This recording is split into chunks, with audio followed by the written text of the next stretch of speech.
Welcome back, investors. Jake here.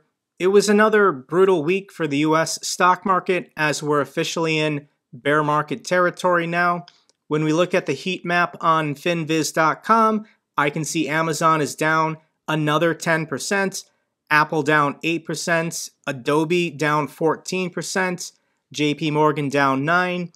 Even the energy, oil, and gas stocks were down this week. I'll explain why. But ExxonMobil down 10%, Chevron down 12%. And the reason why a lot of large institutions are panic selling this week is the likelihood of a recession occurring, I feel like, has greatly increased, and all the large funds are basically planning for it now. Here's an article from Yahoo Finance where 60% of CEOs who were polled, I guess, expect a recession now by 2023. And the big concern for the average consumer, the average American at least, is the price of fuel, the price of gasoline. It's gone up 50% year over year as the national average has now topped $5. I do realize a large percentage of my audience now is international, and I can't explain to you exactly why, because I know gas prices everywhere in the world are pretty high, and most places in Europe, it's much higher than the United States. But in the United States, we don't have effective and efficient public transportation. People are very dependent on their cars, and they usually have to drive a lot. So what is occurring right now from the central banks, from the government, from the energy sector? And Federal Reserve Chairman Jerome Powell, the Fed board met on Tuesday and Wednesday. They increased the federal funds rate by 75 basis points. And this was kind of expected, but also not planned. 2 months ago, Fed Chairman Jerome Powell stated that he wasn't looking at or considering a 75 basis point hike, but the CPI index numbers the last 2 months came in higher than expected. So I approve of this. I think this is the right move to be more aggressive with their interest rate hikes. And Powell is now publicly stating that the Fed is acutely focused on bringing down inflation. And what this means is the possibility of a soft landing, raising interest rates to control inflation without triggering a recession. The probability of this happening now, in my opinion, is very unlikely. What is occurring is a deliberate economic slowdown in order to get inflation under control. The Fed can only do this in 2 ways, the primary way being raising interest rates. What does this mean? For the average American, it's now more difficult to borrow money. It's more expensive to get a 30-year mortgage, more expensive to get a car loan, more expensive to get a business loan. Obviously, any variable interest rates like on a credit card, they're all going up. And this has corporations planning for a recession. So companies from Tesla to Coinbase are laying off workers, and lots of hiring freezes, lots of reports coming out. Thankfully, the job market right now is still strong. There's still plenty of openings.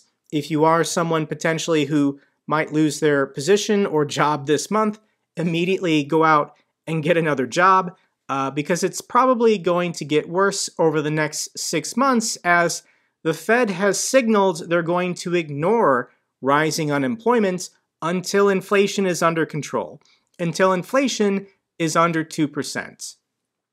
So let's now talk about oil and energy prices because this article is from June 7th, and oil jumped to a 13-week high because of gasoline demand. In the summertime, people are generally traveling more. Energy costs in general are much higher as people are running their air conditioners. And I want to tie in my finance-related content with my coverage of the Russia-Ukraine war because they're very dependent on each other. They're very related. So here is the price of crude oil. This is dollars per barrel. And prior to the invasion of Ukraine by Russia, the price of oil was $91 a barrel. As soon as Russia invaded, this was February 24th, the price of energy spiked to 123 as there was a lot of confusion and uncertainty. However, it then came back down over the next 2 weeks as basically it just reverted to its normal progression up. However, all the sanctions started getting put on Russia. It spiked again, came back down. And as we get into the summer months where energy consumption is usually higher, the price of oil peaked again at 122 back on the 7th. So this is max price you're paying at the pump for gasoline filling up your car. And in the last 10 days, because of the actions taken by the Federal Reserve, because of corporations being skeptical about the economic future, they're now pulling back, laying people off, hiring freezes, people aren't borrowing as much. It's already working. The price of oil has already fallen back to $109 a barrel, meaning the price you pay at the pump should come down in the next couple weeks. But where is the price of energy, where is the price of oil going over the next 6 months? And this is my prediction. My prediction is that the price for a barrel of oil is probably going to fall to $50 or $60 by this December or January. And this is deliberate because it's very related to Russia's invasion of Ukraine. 2 weeks ago on my channel, I made this video, "This Man Will Defeat Russia." It's gotten 278,000 views. If you haven't checked it out yet, watch this video. But I basically explained that I think that the Western central banks of the world are waging an economic war against Russia. It's in the national security interest of Western Central and North America, Western Central Europe and North America, that we defeat Russia and we basically foil their imperial aspirations. And it seems to be going according to plan. So here is the Bank of England. They just hiked their interest rate for the 5th time in a row. The European Central Bank is also raising their interest rates. And even the Swiss Central Bank surprised the markets by raising their interest rate for the first time since 2007. So I don't know what that means. I don't follow Swiss Central Bank financial news too closely, but that seems kind of like a big deal if they're willing to hike it for the first time in 15 or 16 years. So here's the map of Europe. How many central banks are there? There's one for the European Union, one for the United Kingdom, one for Switzerland. They're all raising, as well as the Federal Reserve in the United States. I think Canada has also done it. So the goal is to reduce consumer demand, reduce energy demand so that all of these countries can completely cut out and bankrupt Russia. So if consumption within the European Union can just go down and production and imports can go up potentially from Norway, from Western Africa, from North America, then they can shut off all of these pipelines, which is basically feeding the Russian war machine right now. If Europe can entirely stop purchasing Russian oil and natural gas, Russia's not going to last very long. Everyone talks about, well, they'll just pivot their exports to India and China. They don't have the infrastructure. If they want to get their oil and gas to India, they got to put it on a ship. And if they do construct new pipelines, that potentially could take years.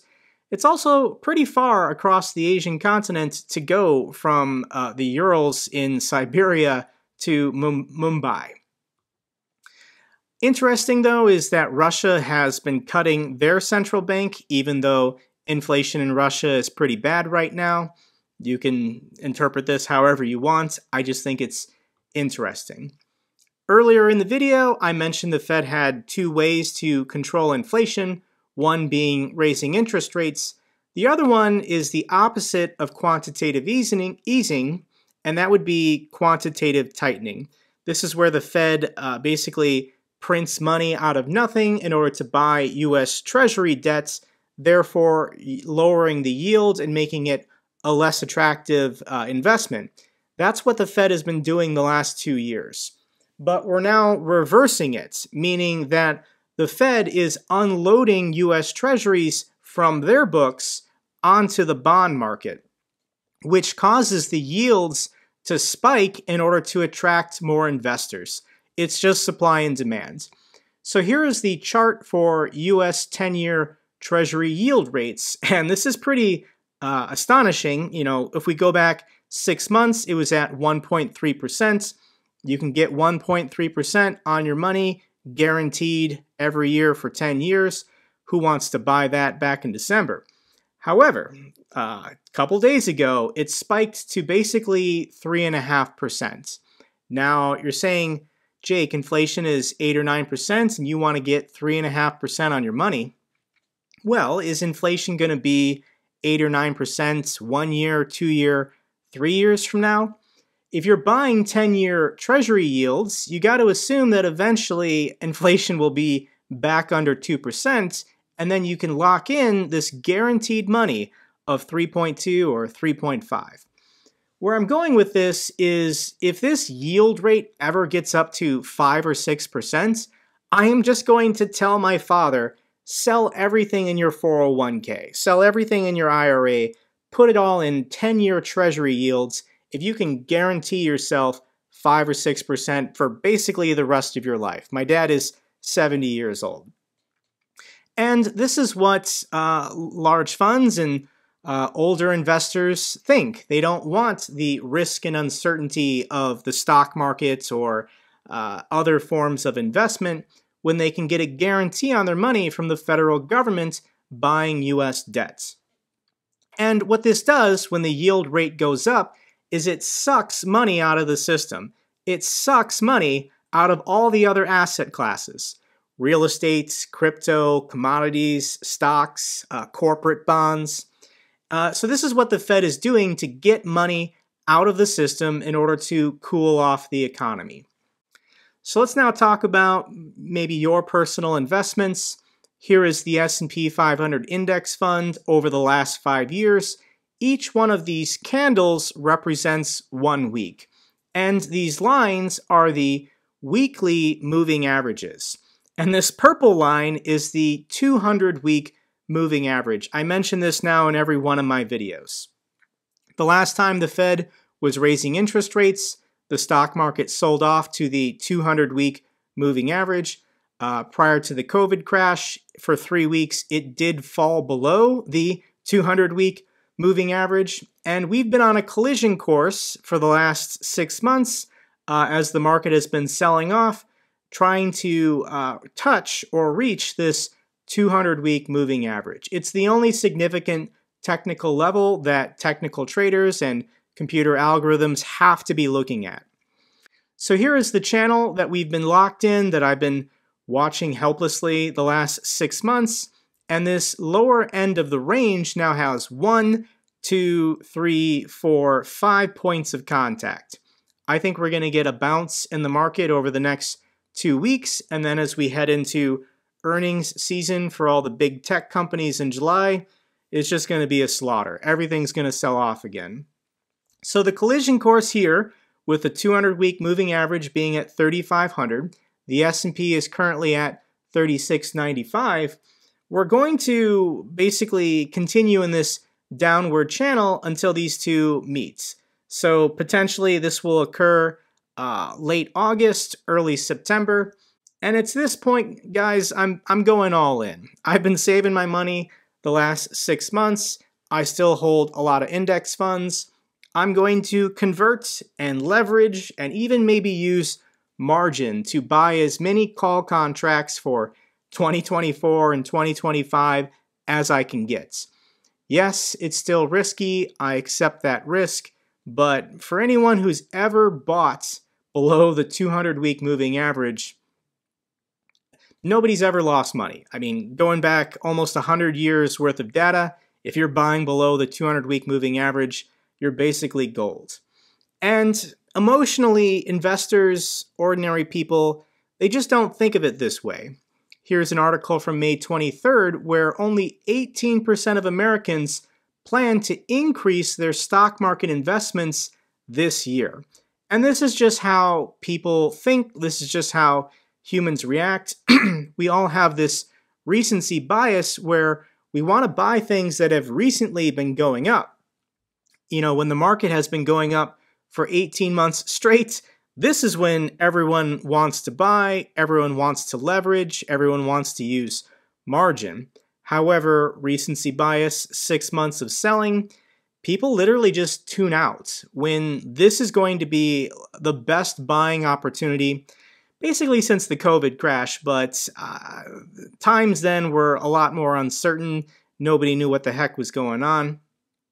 But as soon as we get below this 200-week moving average, I'm all in. I'm going to the max. I'm not even going to hesitate. So that's where we're at, guys. I know in the moment, week by week, this is absolutely brutal to experience and watch, but you just have to, once again, see the opportunities that if you have a good income coming in, if you still have cash on the sideline, there's lots of great opportunities, lots of great companies that 2 or 3 years from now, I guarantee you will be back at all-time highs. Okay, everyone, that's all for this update video. If you found it informative, give me a thumbs up. Really helps out with the algorithm. If you have any questions or comments, let me know down below. I love hearing from you guys. Till the next video, take care.